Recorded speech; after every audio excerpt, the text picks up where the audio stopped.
Ez a szerkesztett változat. Amit csak kérni fogtok az Atyától az én nevemben, megadja néktek. Mostanáig semmit sem kértetek az Atyától az én nevemben. Oké?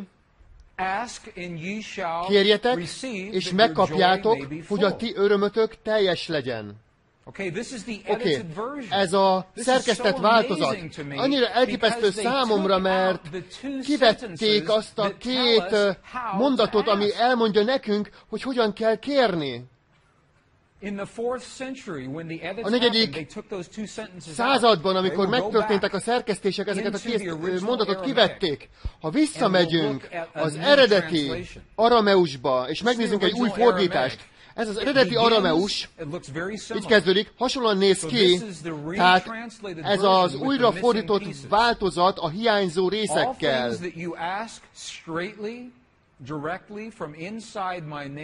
Minden, amit kértek egyenesen, közvetlenül az én nevemben, azt megkapjátok. Eddig ezt nem tettétek meg, mert ha mi az hangunkkal kérünk, akkor ezt nem tettük meg. És ez az a rész, amit szerkesztettek, ez az, ami elveszett. Nézzétek meg ezt a két erőteljes mondatot. Kérjetek rejtett indíték nélkül, és vegyen titeket körbe a válaszotok, borítson el titeket az, amire vágytok, hogy örömötök teljes legyen. Nézzétek meg, mit mond. Nem azt mondja, hogy mondjál ki egy szót, hanem azt mondja, hogy vegyen téged körül. Érezd úgy, mintha, hogyha körülvesz téged, akkor úgy érzed, mintha a te válaszod már megtörtént volna. Borítson el! Ha egy tökéletes párkapcsolatot akarsz az életedben, ha a te szeretted testében gyógyulást akarsz, akkor érezd azt az érzést, amit akkor éreznél, amikor már megtörtént volna.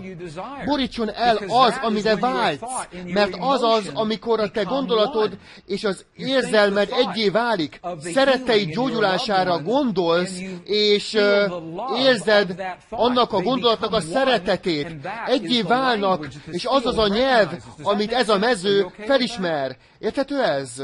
Rendben van ez nektek? Láthattok majd erre egy másik példát egy pillanat múlva.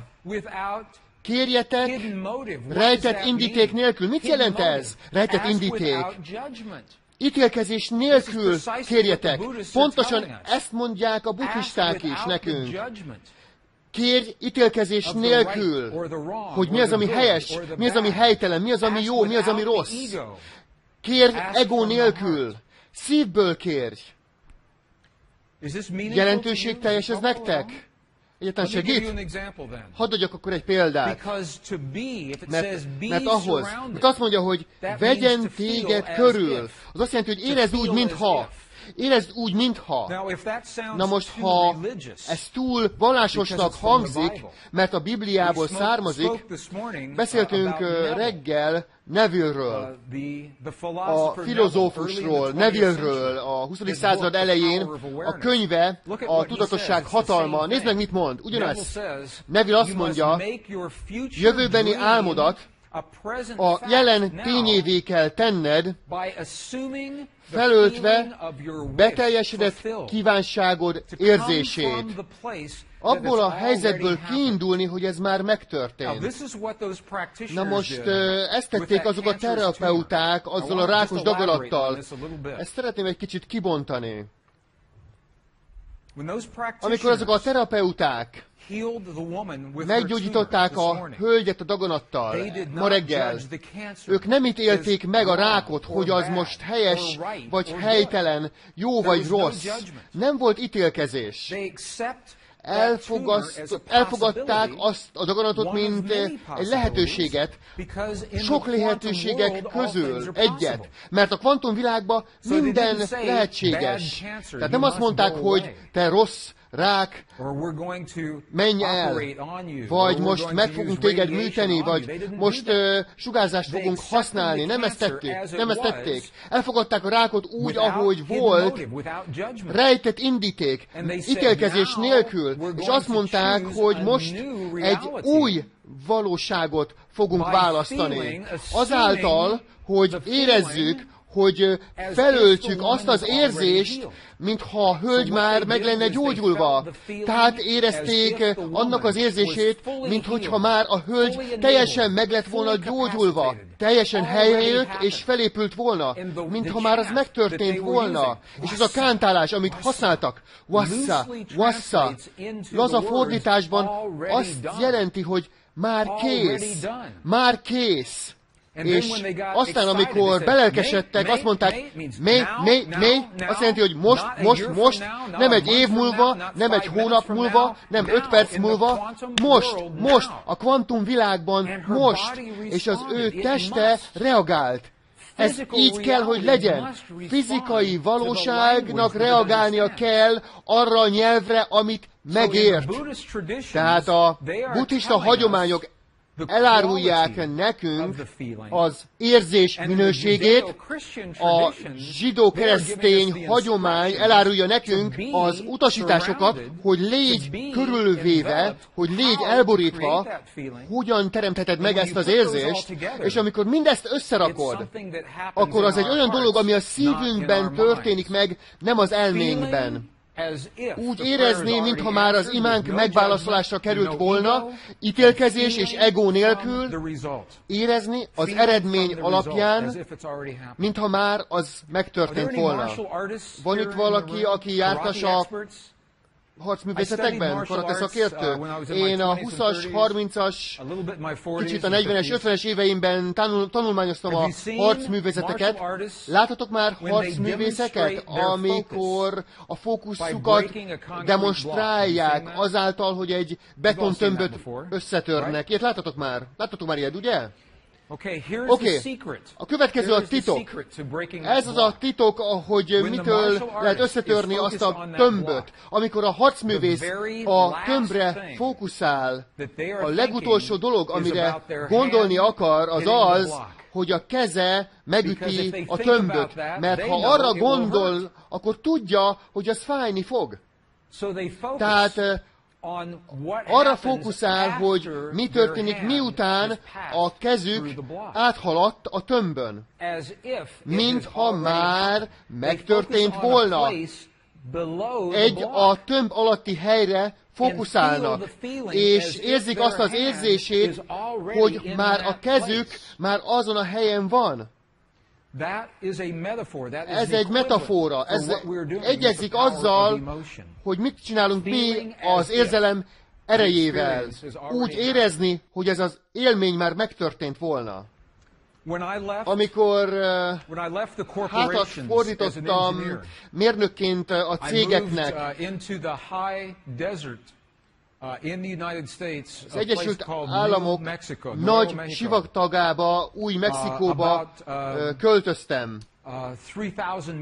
Körülbelül 3000 méterre a tengerszint felett itt az én lakásom, és benszülöttek, őslakosok vannak azon a területen.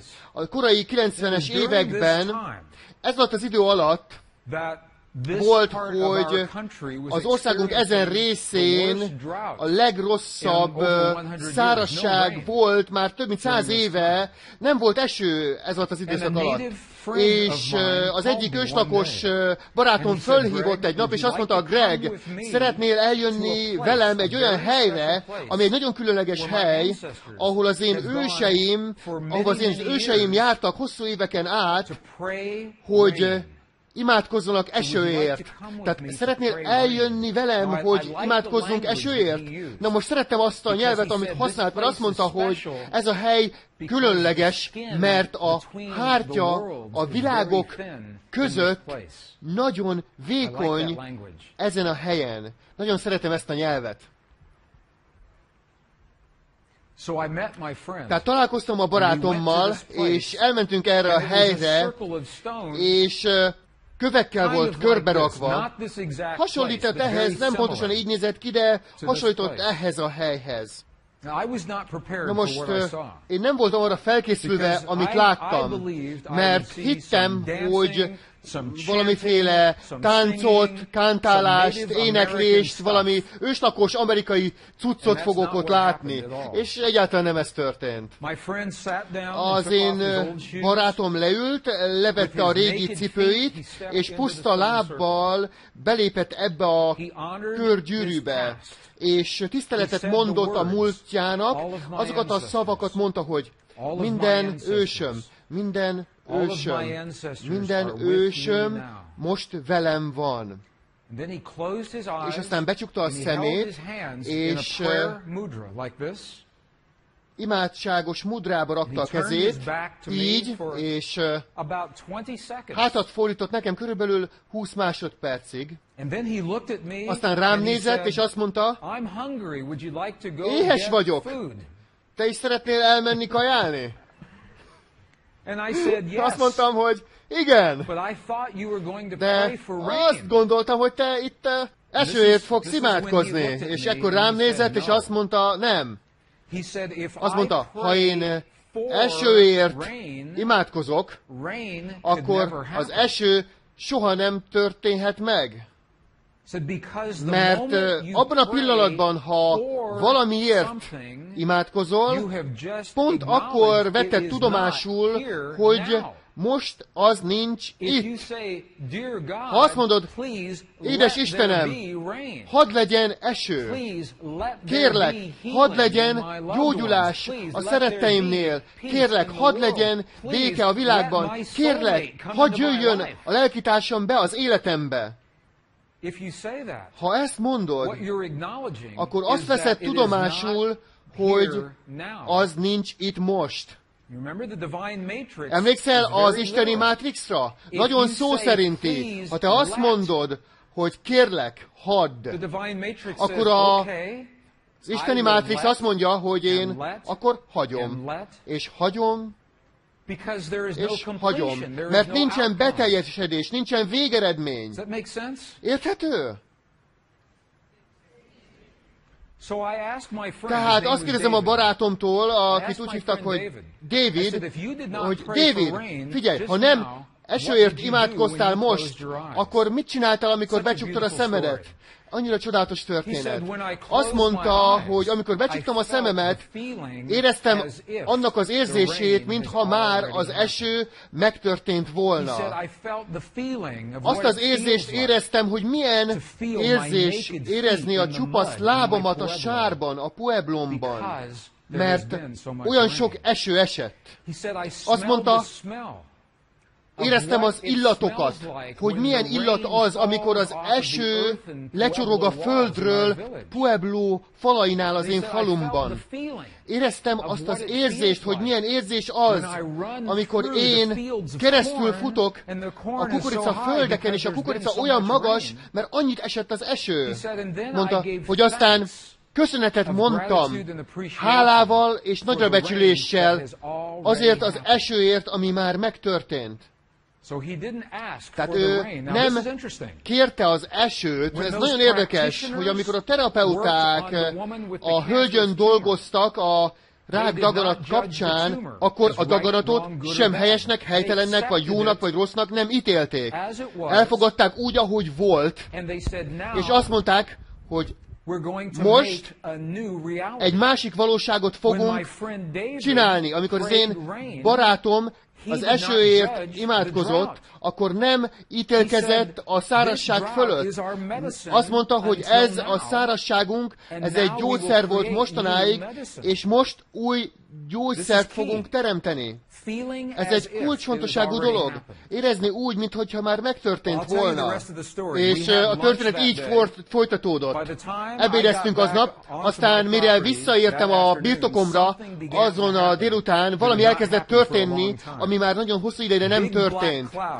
Nagy fekete felhők jöttek a keleti hegyek felől, és elkezdett aznap délután esni. És aztán aznap este esett, következő reggel esett, délután esett, és estére olyan sok eső esett, és mivel a föld annyira kiszáradt, elkezdett áradni, elöntötte az utakat, a terményeket, elöntötte a teheneket, és felhívtam a barátomat, Davidet, és a telefonon, és azt mondtam, hogy ez egy zűrzavar, mi a fene történik itt? És ő azt mondta, az imádságnak ez az a része, amit az őslakosok soha nem tudtak elmagyarázni.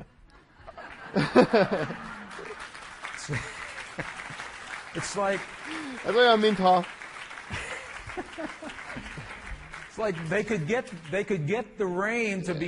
El tudták indítani az esőt, de nem tudták, hogy hogyan mondják el neki, hogy mennyit essen. Na most nem tudom neked azt bebizonyítani neked tudományosan, hogy Dávid imája tette ezt az esőt megtörténté. Tudományosan nem tudom bebizonyítani neked, hogy azok a terapeuták tüntették el a daganatot, de azt mondhatjuk, hogy egy nagy az összefüggés, nagyon nagy az összefüggés aközött, hogy mikor érezték az érzést, és hogy a változás mikor történt meg. Na most a történet nem ér itt véget. Nagyon érdekes. Az elmúlt hónapban körúton voltam Ausztráliában egy nagyon kedves barátommal, dr. Bruce Liptonnel. Tudom, hogy sokatok ismeri Bruce Lipton munkáját. Tehát Ausztráliában voltunk a múlt hónapban, miközben Ausztráliában voltunk, valami történt. Ezt nézzétek meg. Miközben Ausztráliában voltunk, John Howard miniszterelnök bejelentést tett. Azt mondta, Ausztrália folyói kiszáradtak, nincsen víz, minden csak por. Ez egy folyó, ez egy folyó árok. Itt azt mondta, hogy nincsen a terményeknek víz, az állatoknak víz, nem tudunk öntözni, Ausztrália nagy-nagy bajban van most. Ez az ausztráliai újságnak a címlapja. John Howard kéri a nemzetet, hogy imádkozzanak esőért.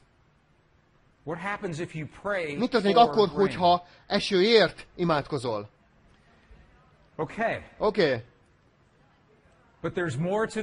De a történet nem ér véget, mert Bruce Lipton és én Sydneyben voltunk, Melbourneben, Brisbaneben, csináltuk ezeket a szemináriumokat, és voltak az államból a közönség között képviselők, és nézzétek meg, mi történt a következő nap. A napot egy esőnappá nyilvánították. Ezt nézd meg! Az ötletet Greg Braden tudatos teremtés könyve adta, mely alapján John Howard miniszterelnök kéri az ausztráliaiakat, hogy esőért imádkozzanak. És mielőtt elhagytuk Ausztráliát, valami elkezdett történni. És elkezdett esni az eső, és esett, és esett, és amikor Sydneyben voltunk, annyira esett, hogy elárasztotta az utcákat, és az emberek nem voltak rá felkészülve, de a jó hír az az, hogy esik Ausztráliában. Na most, én nem mondhatom azt tudományosan, hogy azoknak az imáknak köszönhetően jött az eső, de azt mondhatom, hogy nagyon nagy az összefüggés aközött, hogy mikor történtek az imádságok, és mikor esett az eső. Ez egy olyan kapcsolat, amit az őseink több száz, több ezer év óta állítottak, hogy mi beszélhetünk a Föld elemeihez, beszélhetünk a mi testünkhöz, beszélhetünk a körülöttünk lévő világhoz, hogy megteremtsük a békét. És a 1980-as évek elején Izrael és Libanon volt az első. Az első izraeli-libanoni háborúban kutatók az Egyesült Államokból egy kísérletet végeztek a Közel-Keleten. Személyeket képeztek arra, hogy érezzék annak az érzését, hogy a béke már megtörtént. Ez egy nagyon híres kísérlet volt. Orm, Johnson, Alexander, Davis, Chandler, Larimore voltak a szerzői ennek a kísérletnek. A kísérletet a Nemzetközi Béke Projektnek a Közel-Keleten hívták. A kísérlet eredménye annyira mélyreható volt, hogy megjelent a konfliktus megoldások 32-es kötetében, 1988-ban. Tehát itt a referencia, ha ezt szeretnéd látni saját szemeddel. A következő történt. Személyeket képeztek arra, hogy bemenjenek a háborús sújtottat területekre, és érezzék annak az érzését, hogy a béke már megtörtént. Ne ítélkezzenek a háború felett. Ne ítéljék meg, hogy az izraeliták azok jók vagy nem, vagy a palesztinok jók vagy nem, vagy a libanoniak jók vagy nem.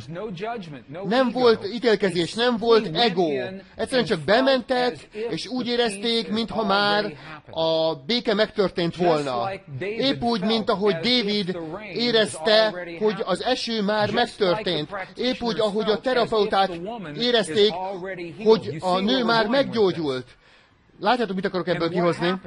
És mi történt?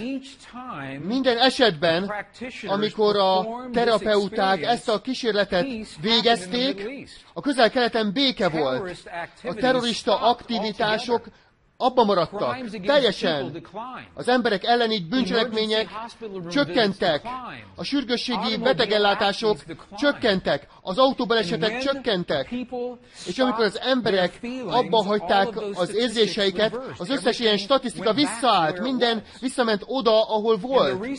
És a kutatók azt mondták, hogy ez véletlen. Hogy lehet, hogy ünnep van, vagy telihold van, vagy lehet, hogy több ember van az utcákon, mint ma, mint tegnap volt. Tehát a kísérletet újra, és újra, és újra, és újra megcsináltak, és minden esetben ugyanezek voltak az eredmények.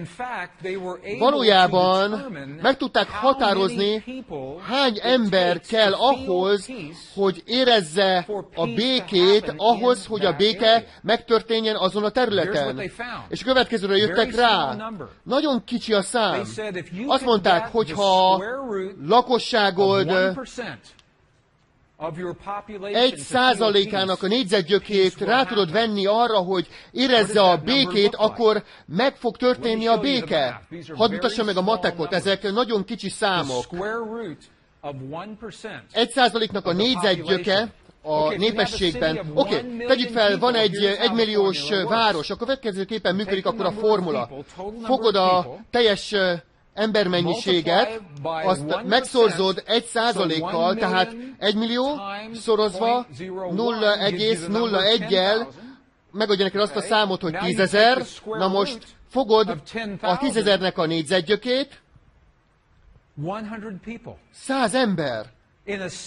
Egy egymilliós városban, ha van 100 ember, aki ismeri a béke nyelvét, akkor elkezdhetik ezt a béke kísérletet. Mit jelent ez a bolygónk számára? Nézzük meg a bolygónkat. A Földnek kicsivel nagyobb a népességben, mint 6 milliárd, közelebb van a 6,5 milliárdhoz. Ha ezt ugyanígy megcsináljuk, 1%-a a 6 milliárd embernek az 60 millió ember.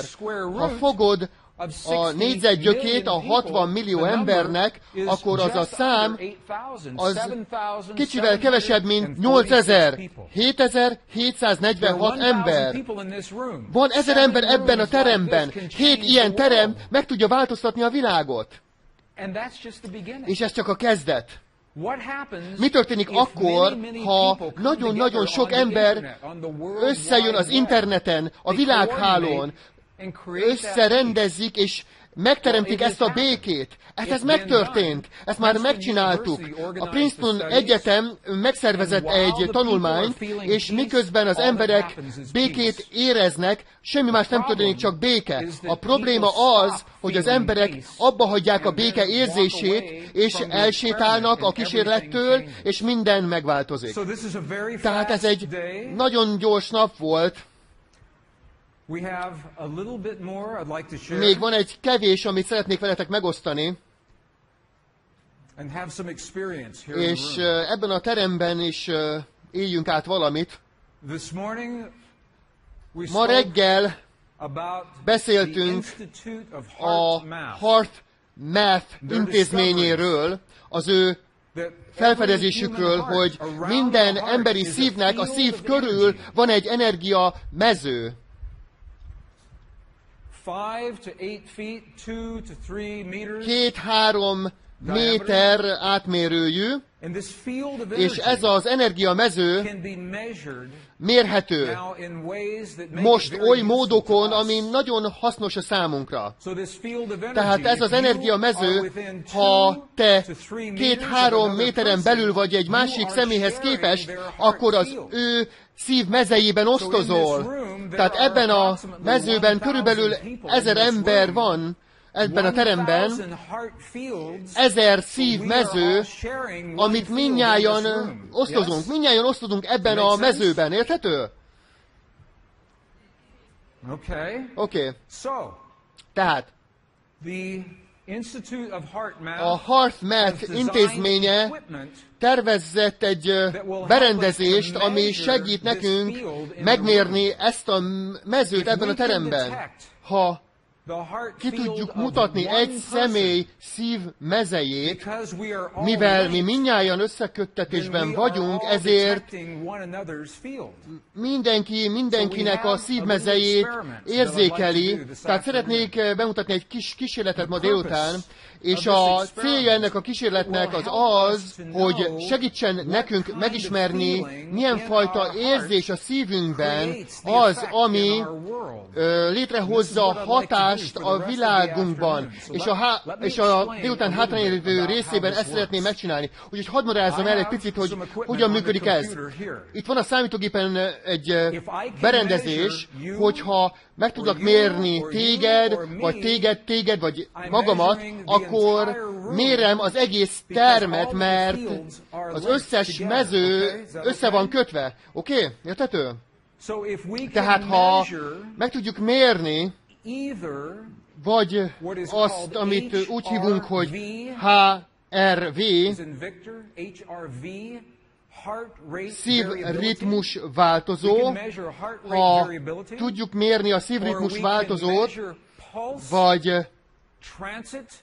a pulzus tranzit időt, vagy a légzést, ha bármelyiket is le tudjuk mérni, akkor meg tudjuk mondani, hogy milyen fajta jelet küld a szívünk az agyunkba.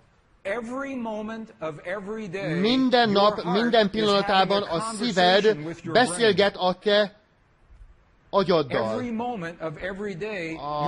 Minden nap, minden pillanatában a szíved jeleket küld az agyadnak, hogy elmondja neki, hogy milyen energiát küldjön az testednek. Tehát ha te stresszt tapasztalsz, akkor az egy jel, amit a te szíved az agyadnak küld, és az agyad stressz vegyületeket küld a testednek, ami nem jó. De a szíved együttérzést, örömet, szeretetet, hálát, nagyra becsülést tapasztal meg, akkor más jelet küld az agyadnak, hogy mondja az agyadnak, hogy adjon életet a testedbe. Tehát a pozitív beszélgetés az életet megerősítő, és a negatív beszélgetés az pedig élettagadó. A nap minden pillanatában van egy jel a szívedtől az agyadig. Tehát ha mérni tudjuk a pulzus tranzit időt, a szívritmus változót, vagy a légzést, akkor megmondhatjuk, hogy milyen fajta jel megy a szívünkből az agyunkba, az egész teremre vonatkozólag. Ezt meg tudjuk csinálni. Tehát én ezt szeretném megcsinálni. Oké? Szeretnétek ezt is kipróbálni, ezt a kísérletet, és látni, hogy mi van? Hogy milyen fajta érzelem van ebben a teremben most? Szeretnétek ezt kipróbálni? Oké, a következőképpen működik. Itt van a mi szívmezőnk, pontosan itt, és a következőt fogom tenni. Egy olyan szoftvert indítok el, ami lehetővé teszi számunkra, hogy megmérjük ezt a mezőt ebben a teremben. Minden napunk, minden pillanatában az idegrendszerünk a szívvel összeköttetésben használ egy úgynevezett szimpatikus idegrendszer, oké? És paraszimpatikus idegrendszer. Szimpatikus és paraszimpatikus. Megállás és elindulás. Minden pillanatban, ha itt állok, mint most, és pislantok egyet, így, akkor a szívemnek fel kellett gyorsítania, és le kellett lassítania ahhoz, hogy pisllanthassak. Amikor beszélek, a szívem felgyorsul, és lelassul, hogy beszélhessek. Amikor a karomat megmozdítom, akkor a szívem felgyorsul, és lelassul, hogy a karomat mozdíthassam. Ez a szimpatikus és a paraszimpatikus idegrendszernek köszönhetően történik meg. Ezt meg tudjuk mérni itt a képernyőn.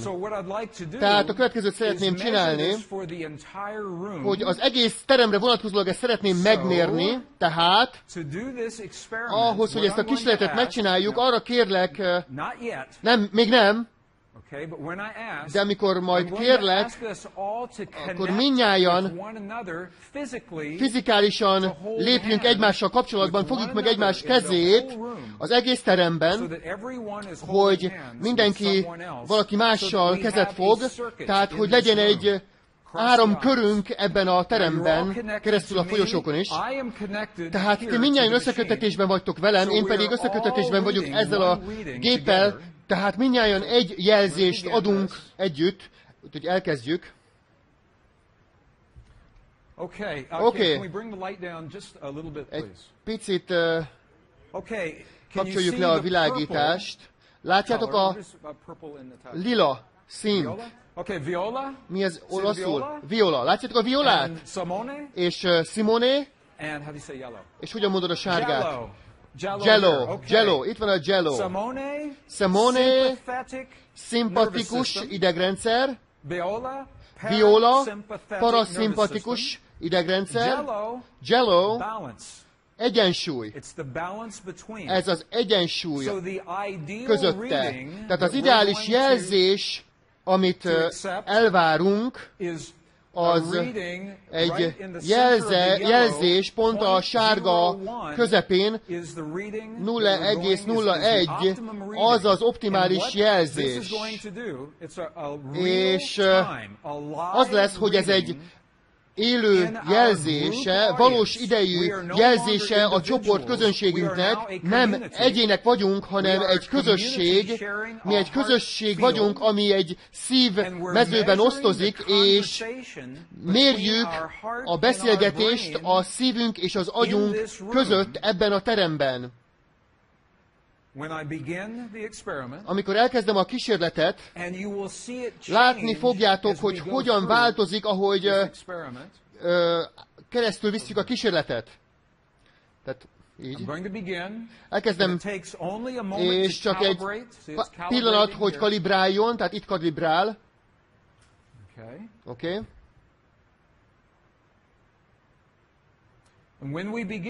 És amikor elkezdjük, akkor figyeld az alsó grafikont, ez egy oszlop diagram lesz, látni fogjátok az oszlop diagramot.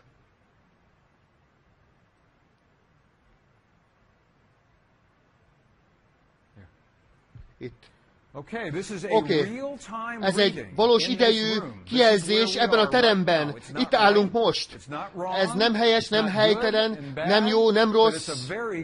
De ez egy nagyon jó jelzés, mert az optimális jelzés az 0,01 a sárgában, és mi ott vagyunk. És ti még semmi különlegeset nem is tettetek, úgyhogy most tanulunk egy technikát, mindjárt. Tanulunk egy technikát egy pillanat múlva. Na most, arra kérlek benneteket, hogy fókuszáljátok a figyelmetekkel a mellkasotok közepére, a szívetekre, nem az elmétekre. Na most a következőképpen kell figyelmet váltani. A kezeddel érj hozzá középen a szívedhez, a testeden. És amikor ezt teszed, akkor a figyelmedet az elmédről a szívedre viszed. Csak egy pillanatra érints meg. És akkor a figyelmedet a szívedre irányítod. Oké. Okay, and now you can hold hands again. Na most fogjatok ismét kezet. Go ahead and hold hands. Gyerünk, fogjatok kezet. And from that place És that you touched, arról a helyről, amit megérintettél, kezd el érezni a szívedben azokat az érzéseket, amit úgy hívnál, hogy hála, nagyrabecsülés. Hála és nagyrabecsülés. Érezz hálát és nagyrabecsülést a szívedben. És kezdj lélegezni a szív központodból a hálát és a nagyrabecsülést. Nem az elmédben, a szívedben. Nézzétek meg a képernyőt. Minden jelzésünk a sárgára összpontosul, mert nagyon kiegyensúlyozottakká válunk most. Ezek nagyon jó jelzések, nagyon kiegyensúlyozottá válunk. Lélegezz a szív központodba a hálát és a nagyrabecsülést.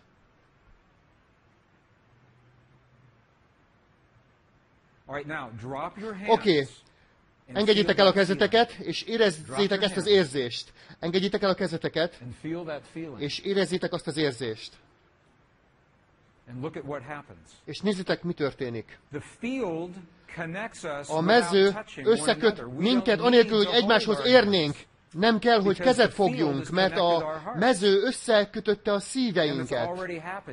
És már megtörtént. Fizikálisan nem kell érintkezni egy másik személlyel, a mező most összekötött minket.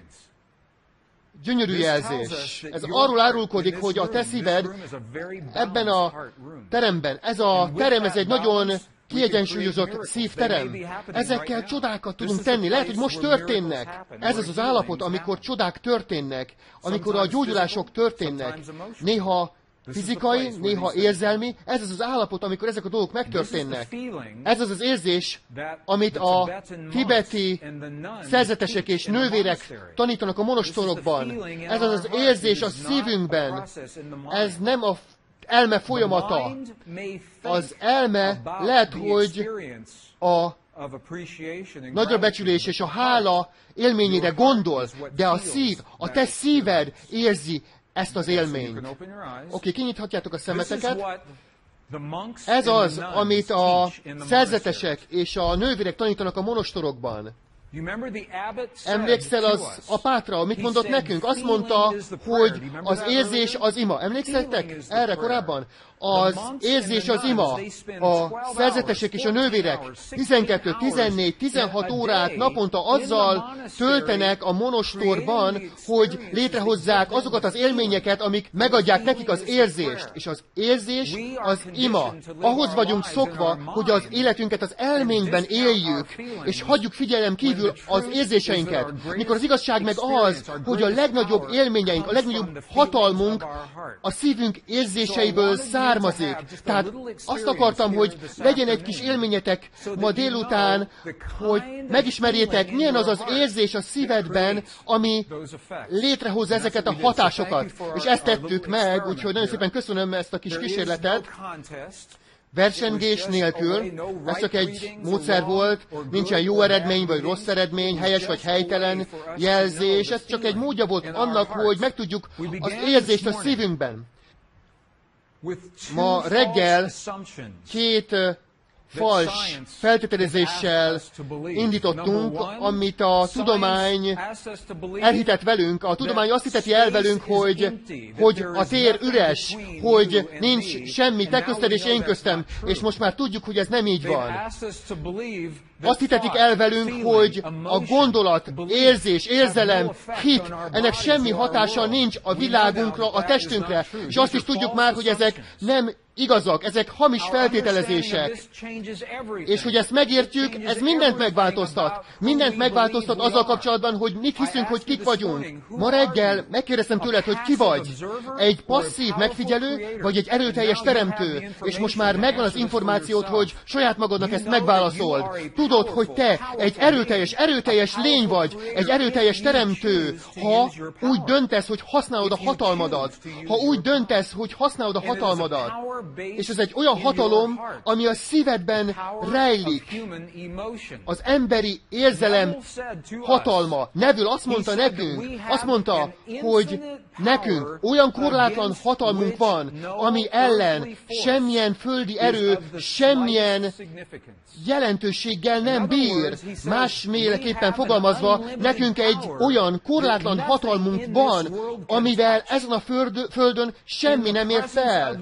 Ennek a hatalomnak a jelenlétében az emberek hosszabb ideig élnek. A tudósok azt mondják nekünk ma, hogy mi legalább ezen a földön kéne, hogy éljünk 120, 130, 140 évig, hogy ilyen hosszan éljünk, és egészségesek, és legyen vitalitásunk. Az ősi eszénusok azt mondják, hogy ezekben a testekben kéne éljünk legalább 900 évig. Azt mondják, hogy azonban az első 100 év a legnehezebb.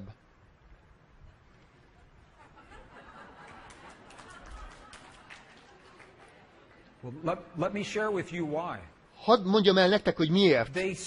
Azt mondják, hogy az első 100 év a legnehezebb, és az oka ennek az, gondolkodtatok már azon, hogy miért vagyunk annyira erőteljes lények, a testünk minden sejtje tud reprodukálódni. Szívünk sejtjei újra tudják építeni magukat, agyunk sejtjei újra tudják építeni magukat. Te újra építed magadat minden nap, minden pillanatában. Miért van az, hogy egy ilyen erőteljes lény hirtelen meghal 70-100 év után? Gondolkodtatok már ezen, hogy miért? Miért vagyunk egy 70-től 100 éves életkorra korlátozva? Miért van ez?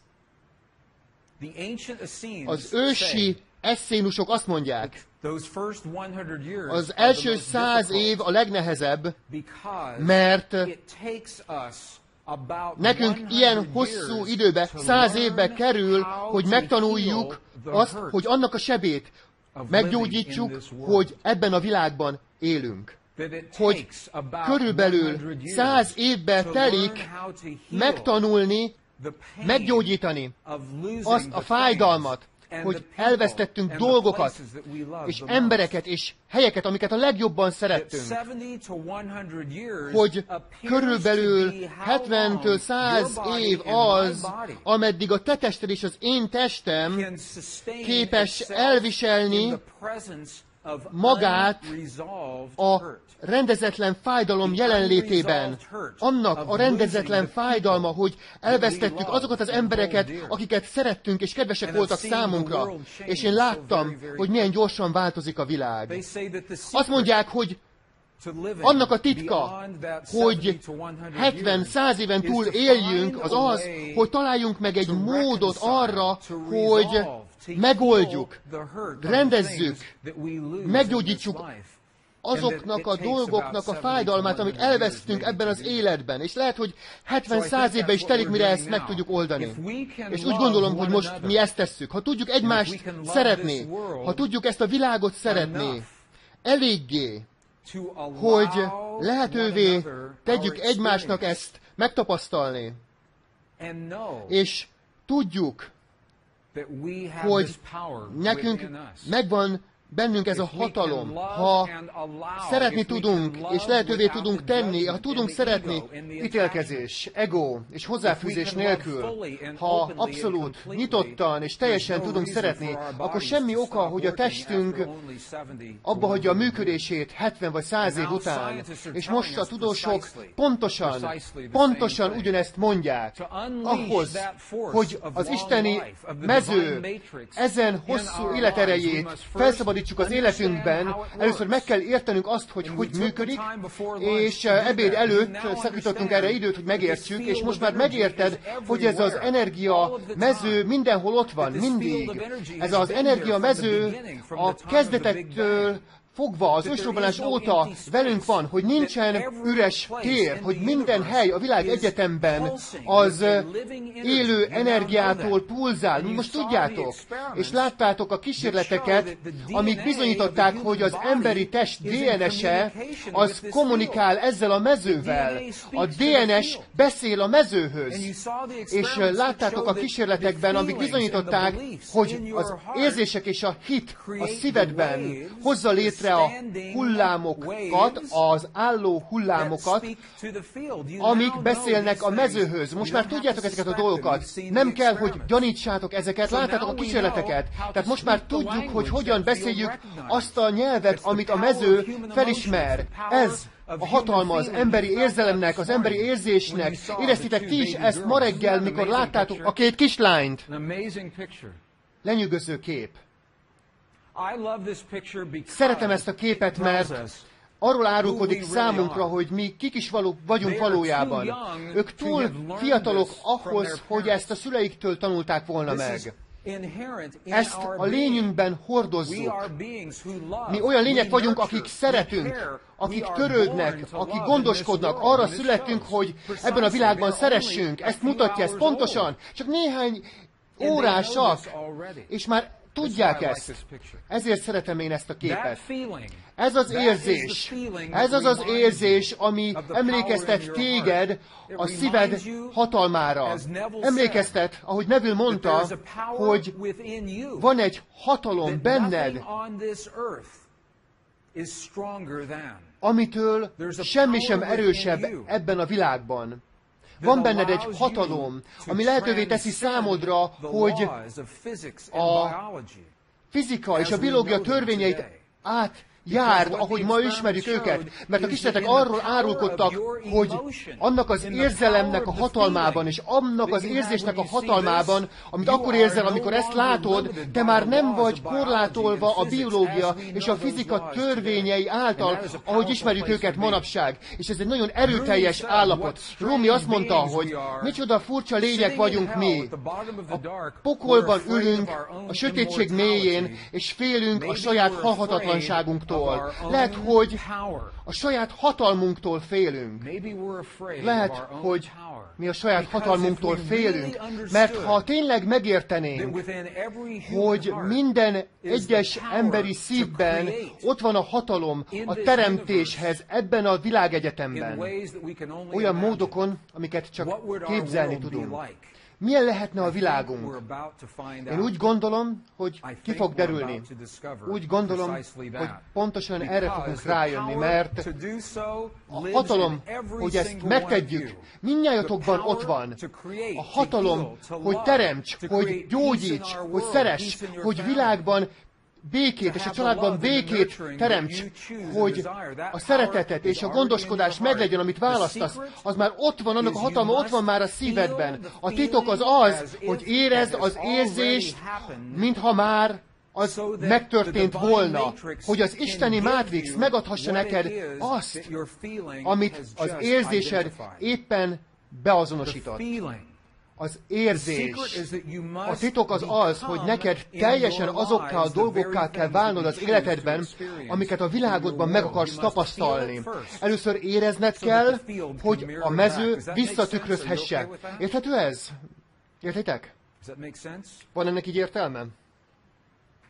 Látod, hogy az emberi érzelem hatalmával te már miért nem vagy többé áldozata azoknak a dolgoknak, amik ebben a világban történnek? Látod, hogy miért nem vagy már többé te áldozata ennek a világnak?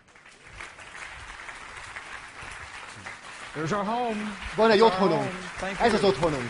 Köszönöm. Köszönöm.